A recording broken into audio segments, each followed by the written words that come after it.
Regardless of what happened last night, Hillary Clinton and Donald Trump will be the nominees, barring some miracle, which we'll get to.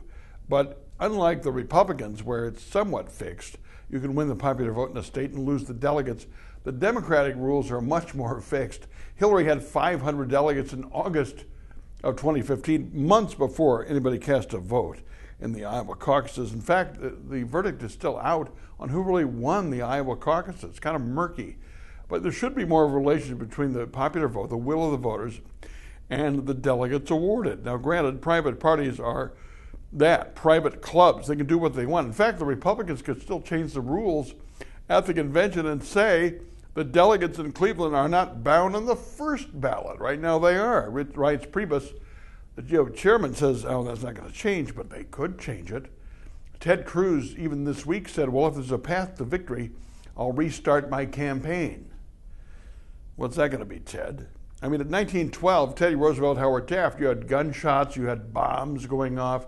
Let's hope it doesn't happen this time in 2016. But the Democrats and Republicans can do whatever they want. You can bribe delegates if you want.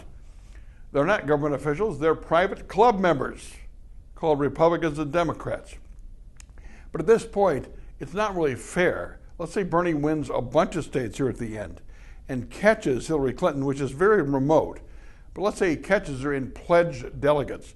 He's still at 500 delegates behind because of the super delegates. He could make the pitch that I've earned the votes. They wouldn't care. That's the point. They're super delegates.